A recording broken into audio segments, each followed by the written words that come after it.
I'm heading out of Colombo towards the centre of Sri Lanka, a place they call the Cultural Triangle.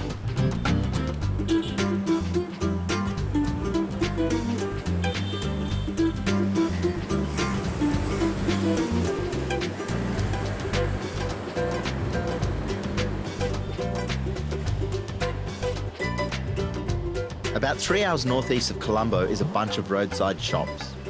My dad always stopped here when we went on our family holidays.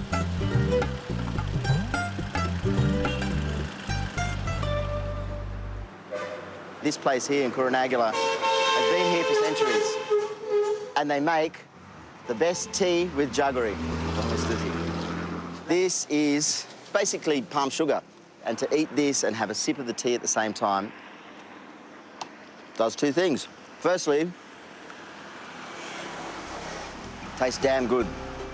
Secondly, the sugar gives you a rush, which allows you to continue the long journey on these crazy roads to get to the beautiful spot we're going to next. It's not that much further to a place often described as the 8th wonder of the world.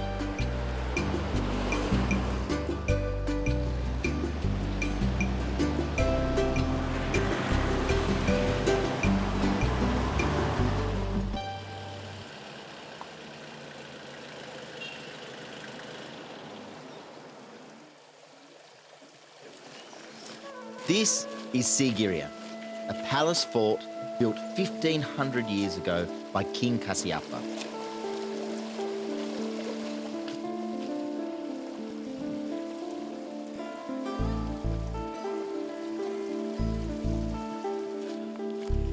It's incredible to think how they built this palace on top of a massive rock all those years ago.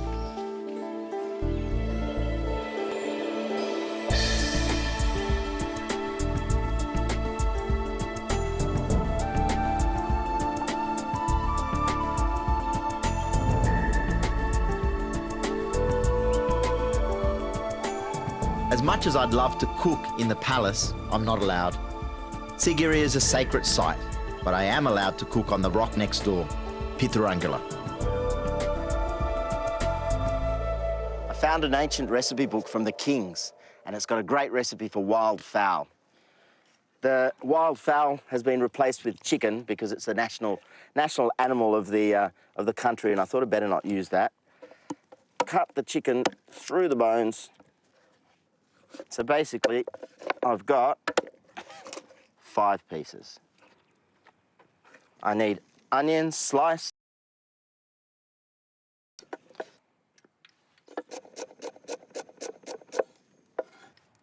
There's a secret ingredient too, which I'll show you in a minute, which I have never seen before. I've used this product, I've put it on my skin, I've used it as incense, but never used it in cooking. Now, this recipe actually came off a palm leaf, which was transcribed and put into a book called The Food of the Ancient Kings. And the fella behind me here loved this dish. So, nice hot oil. While that's heating, I really want to get it very hot. I'm going to cut everything else up. So I've also got some lovely pandan leaves, which I'll just tear in half and then in half again. Red chilies, red chili not, curry leaves, green chilies.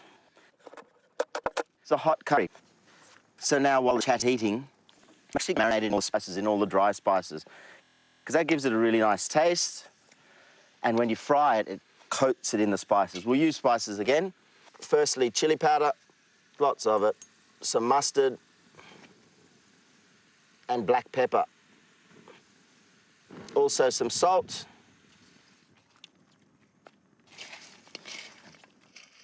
Really got to massage that in and make sure that we get lots and lots of flavour throughout it and it's coated really well.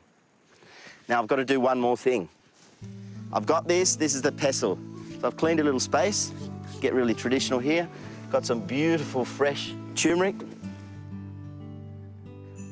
That there, and also some mustard seeds.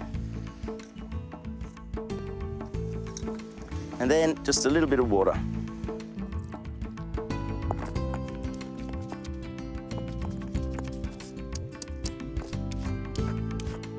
My grandmother saw this, she'd kill me.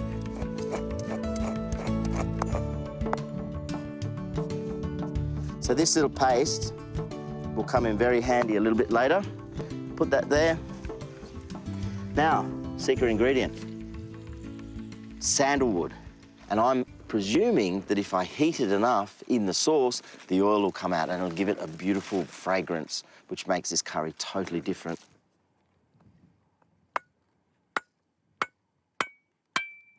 I suggest using one of your apprentice's knives for this. So, got that. Now, the oil is finally getting ready. Just going to slowly lower all these bits of chicken into it and sizzle them away. Skin side down always good to have your skin side down so that the skin gets nice and crisp before the pan gets too cold.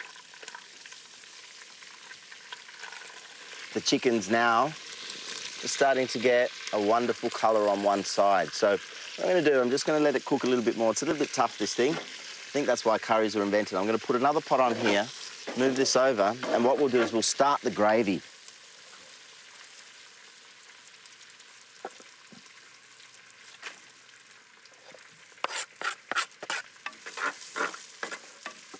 Cloves go really well in meat curries. I'm going to add 5 or 6 of those. Cardamom pods, just give them a slight tap so that it opens the seed. Add my special mustard paste with the turmeric, which is going to give it colour, flavour, a little bit more pepper. The aroma is pretty good. Maybe those ancient kings will wake up, come back for their feast. Okay, chicken's ready. So now I'll transfer it. I really like curries with bones. All that flavour gets trapped between the bones. You end up with a really finger-licking sensation that makes you just want to come back for more and more. I'm going to now deglaze the pan with a little bit of vinegar, just plain white vinegar, but not too much, probably 2 tablespoons. And the last ingredient before we finish, well, the second last ingredient, is water.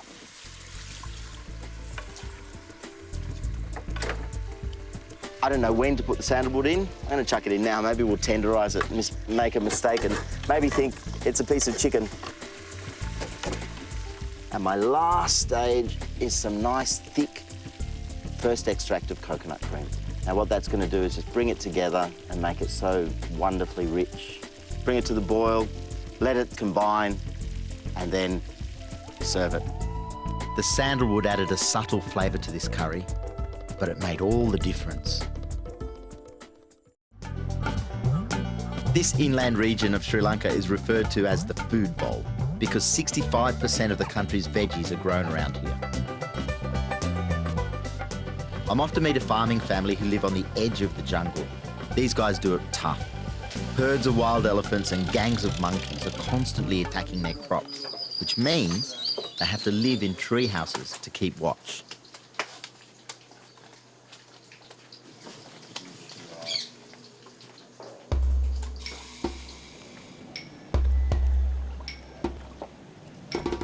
And, as if it isn't enough that they live up trees, there aren't any roads out to their farm either. You have to get there by boat. Seriously, these guys are in the middle of nowhere. The river's narrowed right down now, sort of coming into the, looks like what looks like the end of the lake. And I think just around the corner is where we're going to stop and go and have a look at this guy's farm.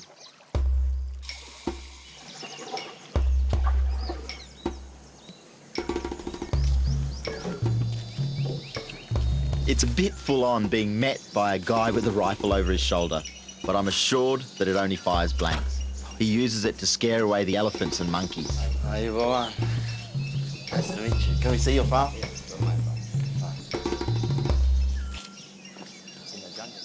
It's important to note that these guys are not killing animals or destroying the jungle.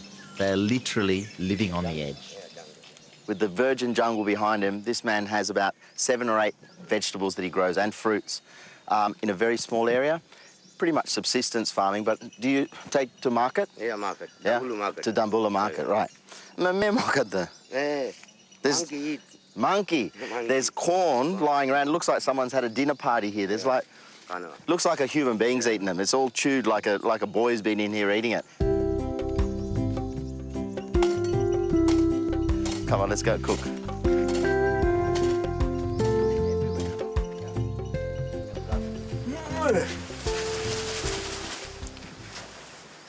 So that's the root there. It's cassava in Fiji or manioka in Sri Lanka. And then he's just saying the mice have eaten it all on the bottom as well. So you just battle every day.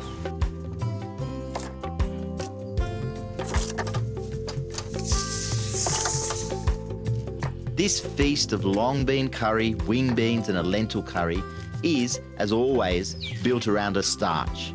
Usually rice or bread, but in this case manioka, which I'm just boiling with turmeric.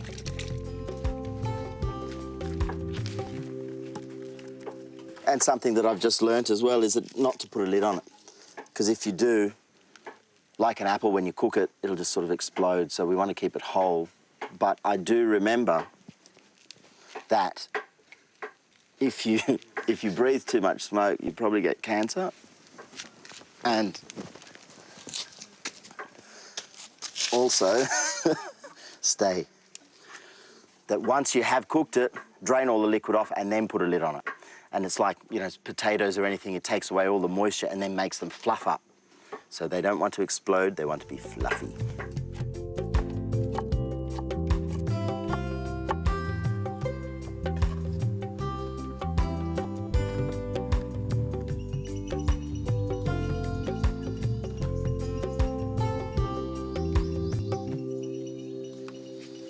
Well, I'm now hooking into this amazing meal. Simple, but tasty. Manioka as the starch, and this beautiful snake bean curry.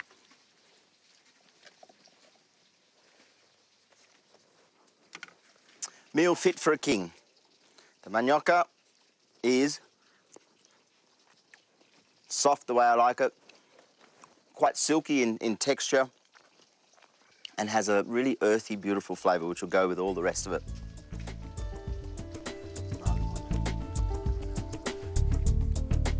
It's funny, isn't it? These guys have so little. No car, no electricity, no TV. But in a way, I envy them. It really is beautiful out here.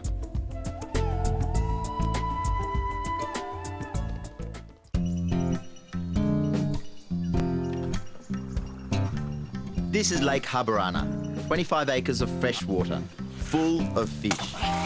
Well, so they tell me. So by doing this, what I'm doing is scaring all the fish into a net. Then hopefully, there's going to be lots of them in there for lunch.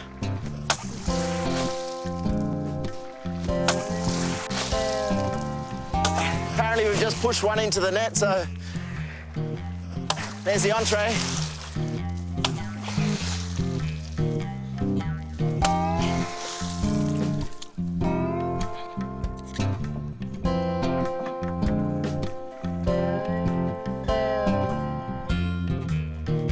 Got one. Oh, there's another one.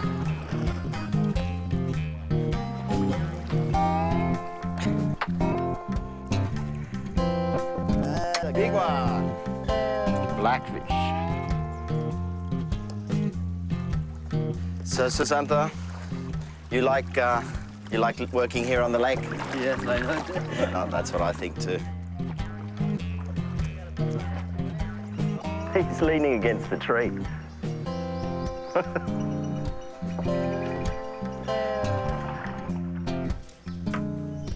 It's really, you know, really traditional way of fishing. And unique. I've never seen anyone beat up the water before. It's a good job. Good way to take out your frustration sometimes too, I think. I usually prefer saltwater fish, but I'm told the blackfish from Lake Habarana is similar to barramundi.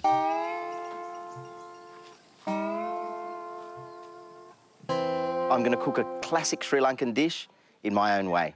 It's called ambultial. So what I've got to do with this is fillet it and make a stock, because I'm going to make a sauce to go with this dish. Look at the flesh, beautiful white flesh. It's a good way to tell fresh fish. You see how it's all nice and pink, all the blood's nice and pink and not dark, that means it's very, very fresh. Now, the way to take skin off a fish is by moving the skin, not the knife. And you just drag the skin along the edge of the knife and it should come off in one whole piece. Let's see. Not bad. Going to make this look good. So, to do that, I'm going to cut a little bit off there, a little bit there, and then fold it over so that you have a really nice, solid sort of fillet, which will look good on the plate. Now with this, I'm going to make a stock out of it. So all the gills have been removed. Now, because I'm making a stock for an Asian-inspired dish, I'm not going to put the usual carrots and celery into it, but I've got curry leaves, red onions, garlic, which I've just cut in half. I don't want to crush it through, I just want to give a bit of flavour. A piece of ginger, sliced in half, and that's pretty much it. Fill it till the fish is nearly covered, about 2 litres of water, and turn it on. This is the fun part. This is the ambultial paste, and there's a lot of grinding and hard work involved. One of the great ingredients, this is a real Sri Lankan ingredient and very, very special. It's called gorica. And I hope this elephant doesn't like gorica. Looks a little bit like a very bad mandarin. And when it dries out, it becomes this black gorica. Now, this is a souring agent, a tenderizing agent, and very good for lots of ailments in the Ayurvedic world. I'm just going to use a nice ball of that. I've already got some crushed up because if you only have it whole, you need to soak it in warm water and then grind it. Cardamoms, coriander powder, cumin powder, chili powder, a lot of that. Roasted curry powder, which is a wonderful combination of spices, all roasted up. A little bit of salt to start. Lots of black pepper. This dish is all about black pepper as well. Fresh curry leaves. Whole chilies, green chilies again. Beautiful garlic. And a little bit of cinnamon. And now comes the fun part, making a paste. Add a little bit of water.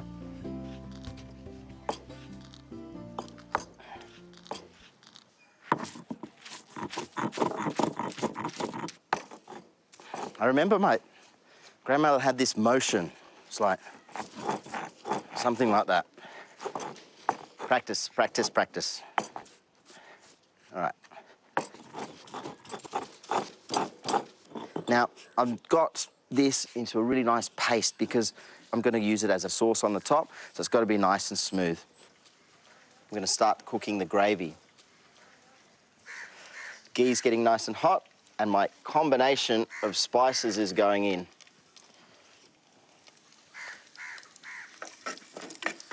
Now, when you start to see the onions lose their colour, go see-through, that's when you know it's time to add the spices.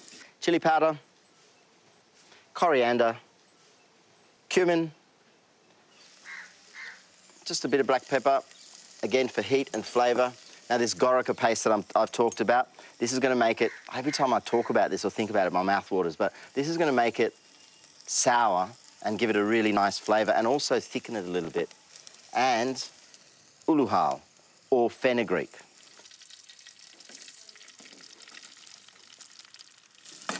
I'm going to strain all that beautiful stock into it.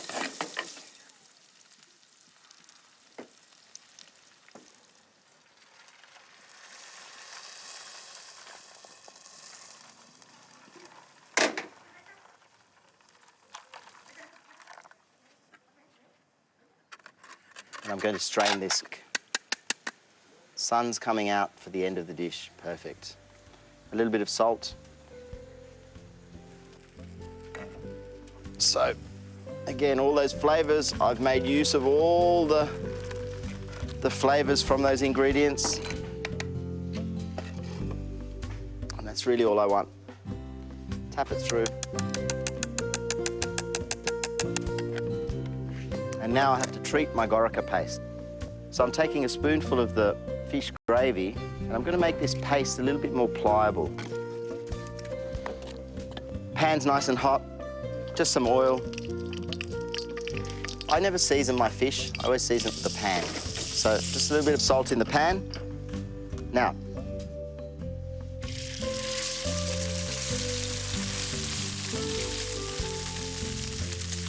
When it's got a nice colour on it, flip it over, golden brown. You know, that's another great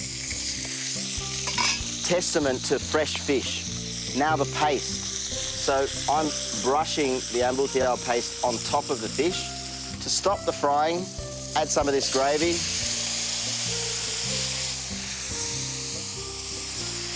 And put it into my oven. Depending on the size of the fish, probably should take 3 to 5 minutes to cook. You serve it with red country rice, your raita, and pol sambal. Sourced ambultial from this beautiful Lake Habarana.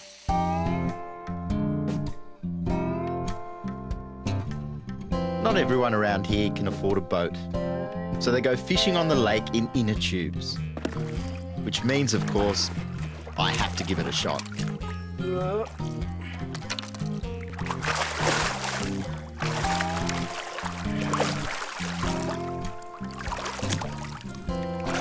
Sri Lanka. Don't you love it?